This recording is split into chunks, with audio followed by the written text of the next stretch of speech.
o seguinte, eu vou te fazer duas promessas. A primeira é que, em respeito ao seu tempo, eu vou ser objetivo, direto ao ponto. E a segunda é que no final dessa aula você vai ter todas as condições de começar a organizar o seu cronograma personalizado de estudos e a ter uma fórmula de estudos eficiente, que te permite driblar a curva do esquecimento, que te permite lembrar dos assuntos que estudou a longo prazo e que te permite aumentar o número de questões acertadas nos simulados e, consequentemente, na sua prova-alvo. O grande problema é que o nosso sistema de ensino não ensina o aluno a estudar. A gente é colocado numa sala de aula com um monte de outras pessoas que são todas diferentes, cada uma tem suas peculiaridades, cada uma tem suas facilidades e suas dificuldades, e são tratadas como se fossem um rebanho, como se fosse todo mundo igual. Tem um professor lá que joga a matéria da mesma forma para todo mundo, e a gente não é ensinado a aprender da forma adequada, a memorizar as coisas de uma forma que a gente não esqueça, que a gente consiga acessar esse conhecimento quando necessário. E é isso que eu vou ensinar para você hoje. Para que o seu estudo seja eficiente, para que você organize um cronograma, uma rotina de estudos que vai te permitir lembrar do que estudou e que vai te permitir passar na prova de alto nível que você deseja, seja OAB, residência médica, concurso público, você tem que observar alguns aspectos. O primeiro desses aspectos é a concentração. A concentração é peça-chave para que você estude de forma eficiente e que você consiga sedimentar as informações, analisar essas informações, fazer as associações corretas, as análises críticas, os debates e assim transformar o que era só informação em conhecimento. Para que você tenha uma concentração adequada ao seu aprendizado, adequada à fixação do conteúdo no longo prazo, você precisa ter foco. E o que é ter foco? Ter foco é estar presente na realização de uma tarefa. Você não consegue aprender de forma adequada se você for multitarefa. Se você ficar checando o celular, se você conversar com alguém enquanto está estudando, se você se levantar para ir ao banheiro. Então, você precisa ajustar a sua rotina para que os seus blocos de estudo sejam realizados com foco total. Você pode dividir os seus blocos de estudo em blocos de 25 minutos de estudo por 5 minutos de descanso, por exemplo, o famoso método Pomodoro. Mas você tem que observar duas coisas para esse método ser bem sucedido e para que ele te traga o foco adequado. A primeira coisa é que nos 25 minutos de foco, você tem que apenas estudar. Você tem que estar realmente absorto e entregue 100% na sua tarefa de aprender. E a segunda coisa é que nos 5 minutos de descanso, você efetivamente descanse. Você respire, você faça uma meditação, você, no máximo, levante da cadeira para esticar o corpo, para se movimentar de alguma forma, mas você não vai mexer no celular e você não vai fazer outra tarefa, porque isso vai dificultar o seu retorno para o segundo bloco de estudos. Além do foco, você precisa de disciplina. Gente, disciplina é o poder do hábito, da constância. Você só passa em um concurso público, você só passa na OAB se você for constante. Não adianta estudar 10 horas por dia durante uma semana e depois passar uma semana sem estudar. É melhor estudar 2 horas todo dia, a longo prazo, isso vai te trazer um benefício muito maior do que ter grandes períodos de concentração de atividade de estudo e depois grandes períodos vazios, grandes períodos de evasão dos estudos, tá? A disciplina, como é que a gente desenvolve? É fazendo. É sabendo o porquê que a gente está fazendo tal coisa. O interesse, a curiosidade em adquirir determinado conteúdo, eles são cruciais. A neurociência já comprovou, são cruciais para que você sedimente aquele conteúdo no longo prazo, para que ele vire conhecimento. E a terceira coisa que você tem que observar para fortalecer a sua concentração é eliminar os distratores. O que é que são distratores? Distratores são todas as coisas que tiram o seu foco, que te distraem. Varia de pessoa para pessoa, né? Tem gente que se distrai com menor ruído, tem gente que se distrai com uma música de fundo, com o barulho da rua, com a buzina do carro, com o celular. Dá para eliminar 100% de distratores? Não dá. E é até bom que você não consiga eliminar 100%, porque você vai ter que aprender a lidar com algum grau de distração. Afinal, na hora da prova, você não vai estar no ambiente perfeito, né? Vai ter barulho do coleguinha comendo do lado, vai ter barulho do ar-condicionado, do ventilador, né? E se você tiver acostumado com silêncio absoluto, você não vai conseguir se concentrar. Mas você vai eliminar aquilo que mais atrapalha a sua concentração, de forma que você consiga, durante os seus blocos de estudo, se manter focado, se manter atento ao que você precisa aprender. E aí, uma das técnicas mais simples, mais eficientes para que você elimine a distração é a técnica da folha em branco. Muita gente, quando está estudando, deixa o pensamento devagar, lembra de uma conta que tem que pagar, de um compromisso, né? E para de estudar, se desconcentra para ir resolver esse problema. Não faça isso. Deixe uma folha de papel em branco ao seu lado. Sempre que você estiver estudando e vier um pensamento desse, de uma coisa que você tem que fazer, de uma urgência, anote isso na folha. Depois, quando você terminar de estudar, você cuida desses assuntos. Assim você garante que você não perde o foco no seu estudo e também garante que você não vai esquecer de pagar uma conta, esquecer um compromisso importante. O segundo aspecto que nós temos que ter em conta quando nós estamos tratando de um estudo eficiente, da realização de um cronograma de estudos eficientes, é o aspecto, aqui, vamos fazer aqui, é o aspecto da organização. O que é organização? Para que o seu estudo seja eficiente, para que você consiga aprender e não esquecer, para que você consiga transformar informação em conhecimento, você precisa conhecer a si mesmo, né? Parece aí um pleonasmo, parece uma coisa meio óbvia, mas não. Preste atenção. Para que a sua organização seja o mais eficiente possível, você precisa respeitar o seu perfil de aprendizagem. Você sabia, você já deve ter prestado atenção, que tem horas do dia que você rende melhor nos estudos, que você consegue aprender melhor, né? Então, isso é o que a gente chama de cronotipo.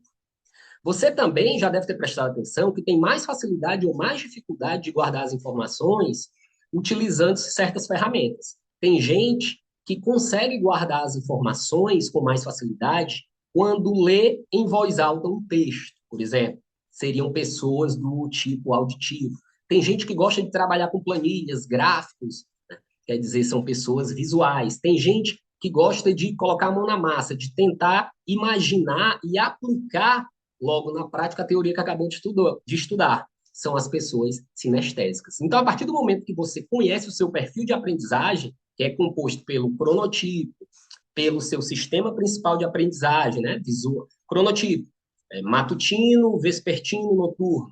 Sistema principal de aprendizagem, se você é visual, auditivo ou sinestésico, estilo de aprendizagem, se você é teórico, pragmático, ativo, reflexivo. A partir do momento que você consegue descobrir aí o que funciona melhor para você, você vai poder selecionar as ferramentas de estudo ativo que vão beneficiar esse seu perfil, fazendo com que o seu estudo seja mais eficiente. O que é estudo ativo? Estudo ativo é todo tipo de estudo que faz o cérebro buscar informações por ele próprio, que coloca o cérebro para trabalhar. Só ler não é estudo ativo. Só assistir a uma aula não é estudo ativo, porque o cérebro está só recebendo informações, ele não está buscando. Agora, a partir do momento que você começa a anotar palavras-chave daquilo que você está lendo, ou daquela aula que você está assistindo, a partir do momento que você, ao final da aula, faz um pequeno mapa mental dos principais temas que você estudou, né?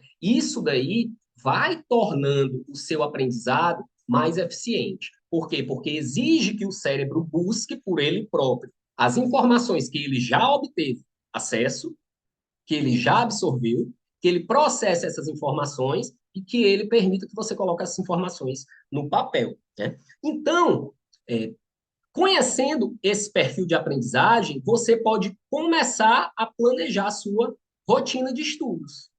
E essa rotina de estudos, para que ela seja o mais eficiente possível, ela tem que observar alguns aspectos. Deixa eu trazer aqui um pouquinho mais para cá para ficar mais fácil da gente ver. Pronto, vamos lá. Primeiro de tudo, o estudo ele fica mais eficiente com blocos de tempo. Lembra que eu acabei de falar aí do método Pomodoro? Blocos de tempo de foco total, blocos de tempo de descanso total. O descanso é tão importante ou até mais importante para a fixação da aprendizagem do que o estudo em si.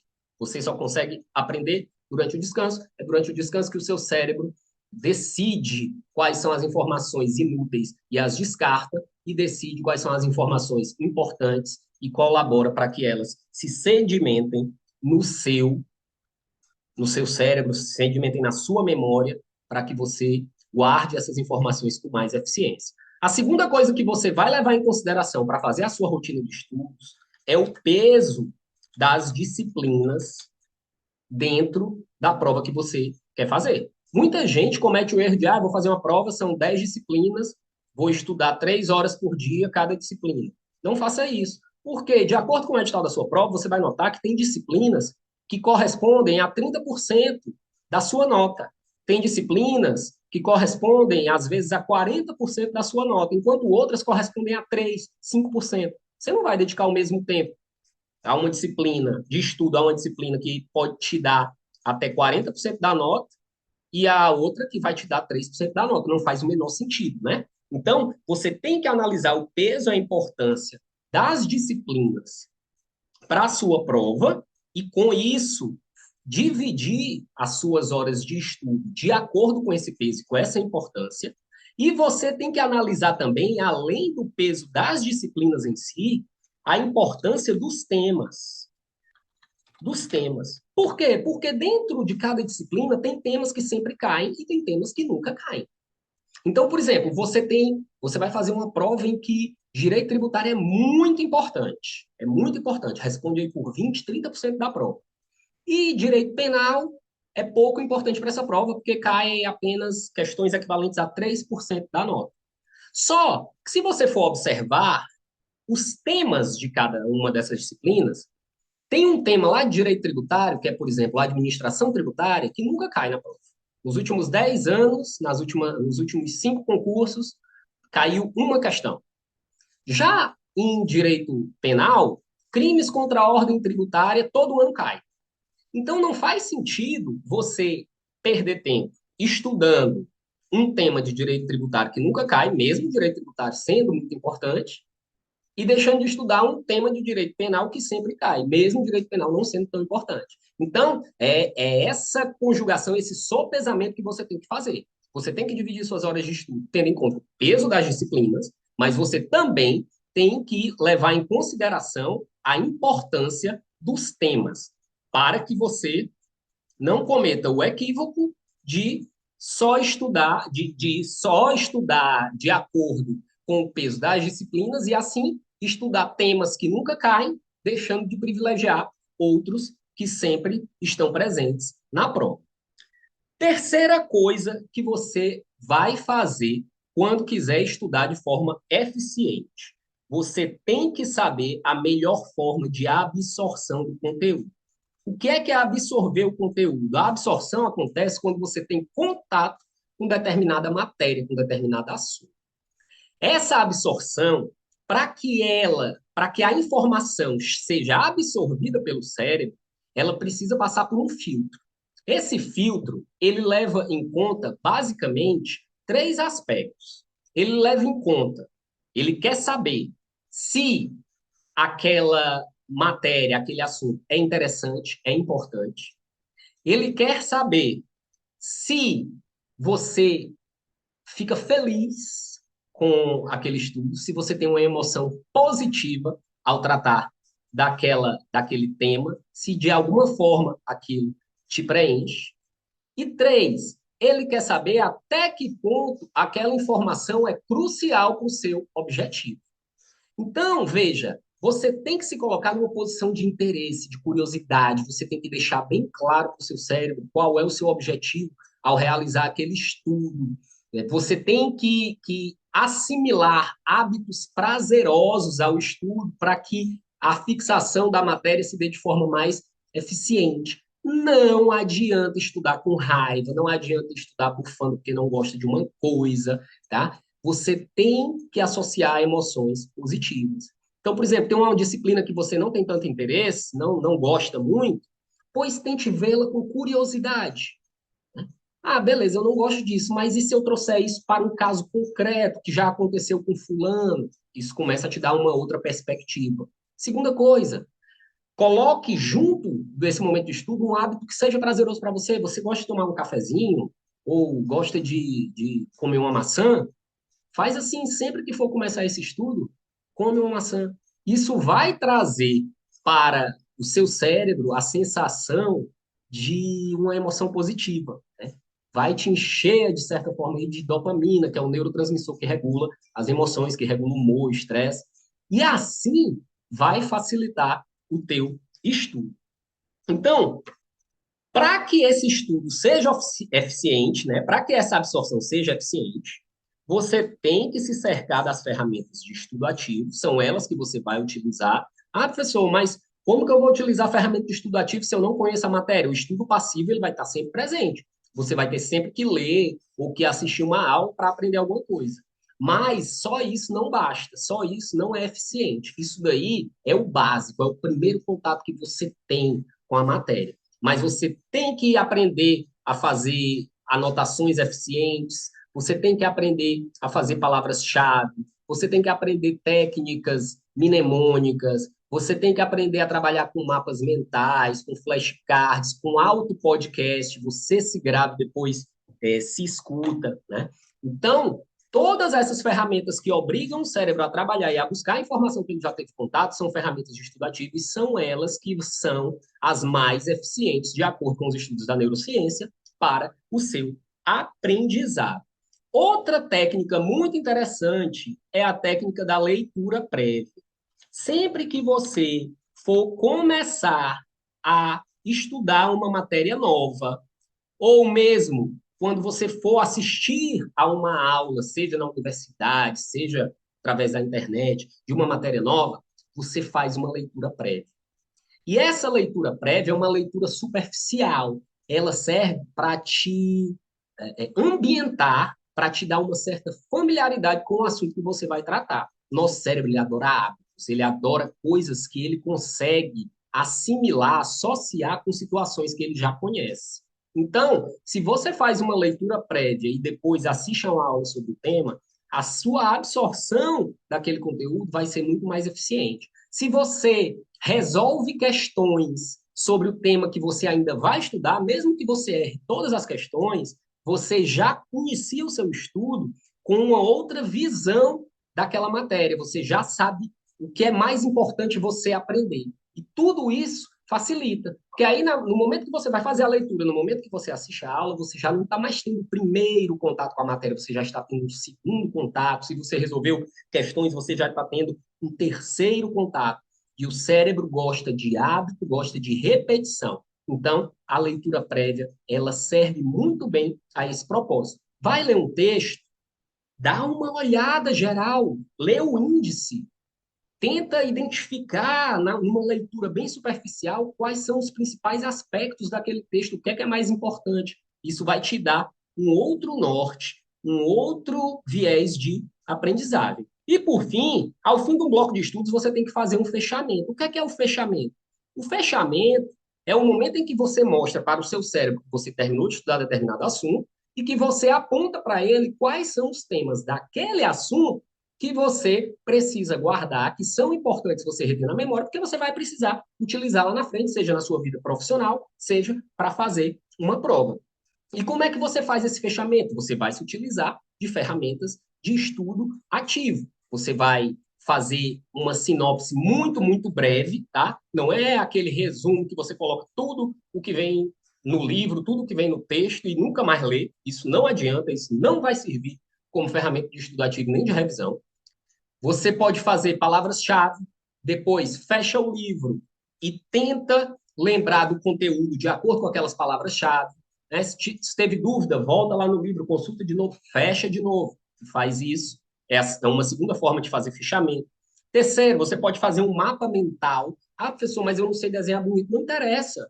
É muito mais eficiente para o seu aprendizado um mapa mental que você mesmo fez do que um mapa mental que você compra, por exemplo, pela internet para estudar. Ele serve de revisão? Pode servir, né? Se for bem feito, se você for uma pessoa visual que aprende muito com mapas mentais, ele pode servir. Mas se você fizer, ele é muito mais eficiente, porque você está colocando o seu cérebro para trabalhar, para elaborar aquele mapa, e depois, quando você for revisar aquela matéria através daquele mapa, seu cérebro faz o quê? Ele já está habituado, porque foi ele mesmo que criou. O cérebro adora hábito, adora repetição. Então, também, um mapa mental é uma ótima ferramenta de fechamento, tá certo? Por fim, o quarto aspecto que você tem que observar para fazer uma rotina de estudos eficiente é a questão da memorização, que ela começa com um fechamento, que a gente acabou de falar. A memorização, ela acontece através do contato constante do cérebro com determinada matéria. Entendam uma coisa de uma vez por todas: ninguém aprende de primeira. Para que haja efetivo conhecimento, o cérebro precisa estar exposto àquelas informações, àquelas matérias, àquelas disciplinas de forma repetida, de forma, diria até em alguns casos, exaustiva. Então, é muito importante você aprender a fazer uma revisão espaçada. É a revisão que vai contribuir para que aquele conteúdo fique sedimentado no seu cérebro de forma definitiva. É ela que vai mostrar para o cérebro: olha, esse assunto é importante, eu preciso lembrar dele. Só que a revisão, ela não pode tomar muito tempo.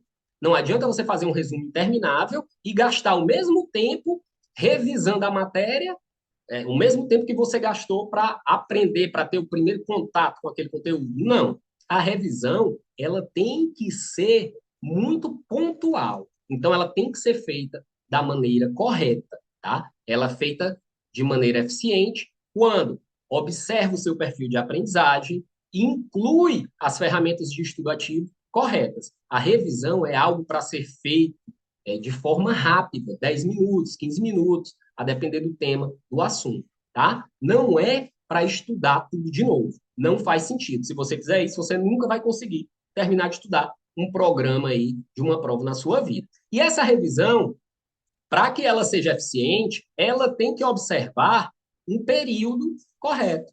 E um dos períodos mais indicados pode ser que para você funcione de outra forma, mas só vai saber fazendo, saber na prática, mas vários estudos de neurociência indicam como períodos adequados para a revisão, né, os períodos de um dia, depois 3 dias, depois 7 dias, depois 14 dias, 21 dias, 30 dias, 45 dias, 60 dias.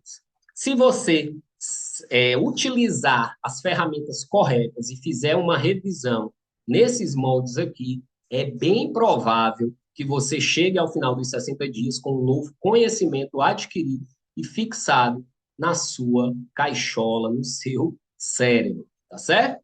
Além da revisão espaçada, ou melhor, a revisão espaçada é um método, né? É o que você tem que fazer para lembrar. Mas que ferramentas você vai utilizar para fazer essa revisão espaçada?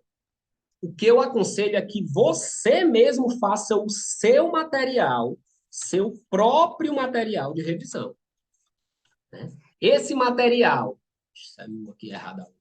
Esse material, ele tem que ser sucinto, ele tem que observar o seu perfil de aprendizagem. Se você é visual, opte por materiais que respeitem esse sistema principal de aprendizagem. Se você é sinestésico, a mesma coisa, auditivo, tá? Então, é importante que ele seja sucinto, que ele respeite o seu perfil de aprendizagem e que você possa utilizá-lo para fazer uma revisão em um tempo curto, né? Então, ele tem que ser eficiente, necessário, mas ele não pode ser muito extenso. E aí, Você pode colocar nesse material, a depender do seu estilo de aprendizagem, flashcards, auto-podcast, auto-videoaula, você se grava dando uma aula sobre o assunto, né? Caderno de erros e acertos, caderno de afirmações da banca, você pega as questões que já foram cobradas pela banca, transforma todas as alternativas em alternativas corretas e escreve aquilo no caderno, e você vai escrever à mão, tá? Vários estudos de neurociência já provaram que quando a gente escreve à mão, a gente recruta muito mais do cérebro a atenção e as sinapses necessárias para guardar aquela informação do que quando se está digitando. Você pode fazer fichas com palavras-chave de determinado texto, né? Por que esse material tem que ser sucinto? Porque quando você precisar consultar lá na frente, se você fizer um resumo, vamos supor assim, você lê um livro de 1.000 páginas, tá? É um exemplo bem esdrúxulo, mas só para ficar claro. Você lê um livro de 1.000 páginas, aí você fez um resumo de 300 páginas. No dia que você precisar de uma informação que você sabe que está naquele livro, o que é que você vai fazer? Você vai ler as 1.000 páginas? Não, tem um resumo de 300, mas mesmo assim, será que você vai achar uma informação num resumo de 300 páginas? Agora, se no lugar de ter resumido 1.000 páginas em 300, você tivesse conseguido resumir 1.000 páginas em 50, ou, além dessas 50, algumas fichas com palavras-chave, ou mapas mentais, ou você tivesse gravado videoaulas sobre temas específicos daquele livro, você mesmo gravando só para o computador, só para o seu celular, né? Fica muito mais fácil de fazer essa sua revisão. E, por fim, o que não pode jamais, em hipótese alguma, faltar numa rotina de estudos eficiente são os simulados. Você só vai aprender se praticar. E quando eu falo simulado, a ideia é que você simule as reais condições que você vai ter no dia da prova. Imprima as questões, imprima o gabarito, resolva com caneta, fique lá pelo tempo do seu simulado, realmente isolado, numa sala, sem acesso a celular. Você tem que tentar simular ao máximo as condições do dia da prova. Isso faz muita diferença. No dia que chegar na sua prova, você vai ver que nada daquilo vai ser novidade, porque você já vai ter simulado as condições reais da prova. Muito diferente se você, por exemplo, está estudando para uma prova discursiva e fica respondendo as questões através do computador, digitando. Na hora da prova você não vai digitar, na hora da prova você vai escrever, sua mão vai doer, sua letra vai ficar feia ou grande demais, não vai caber na linha, tá? Então, todos esses aspectos você tem que ter em conta no momento de simular a sua prova. Então, meus amigos e minhas amigas, nós chegamos aqui ao final da nossa aula e eu cumpri minha promessa. Eu fui objetivo, fui direto ao ponto, e a partir dessa aula você já tem todas as condições de montar a sua rotina de estudos personalizada. Você já sabe que precisa de concentração, você já sabe como organizar essa rotina a partir do seu perfil de aprendizagem, a partir dos blocos de tema, dos pesos das disciplinas, das importâncias dos temas dentro das disciplinas, né? Blocos de tempo, não de temas. Você já sabe que a absorção para que ela vire conhecimento é muito mais eficiente se você fizer uso das ferramentas de estudo ativo, se você realizar uma leitura prévia, uma resolução prévia de questões antes da aula ou antes mesmo de iniciar a leitura de um material, se você realizar o fechamento ao final dos seus blocos de estudo. Nós falamos também sobre a importância da memorização, que ela só vem no longo prazo com a revisão. Uma das técnicas de revisão espaçada é aquelas que indicam ao estudante fazer a revisão em 1 dia, 3 dias, 7 dias, 14, 21, 30, 45 até 60 dias. O ideal é que você construa durante os seus estudos, durante a atividade de fechamento, o seu próprio material de revisão, que ele seja feito de acordo com as ferramentas de estudo ativo que respeitem o seu perfil de aprendizagem e que você faça semanalmente, a cada 5 dias, a cada, no máximo, 12, 14 dias, simulando as condições reais da sua prova.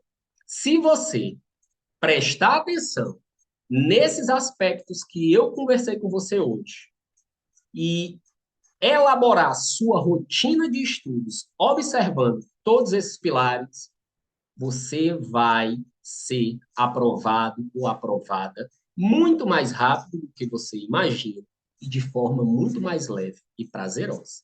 Sou Tiago Melo, mentor de aprovação, e estou aqui para te ajudar a passar em provas de alto nível sem perder o juízo.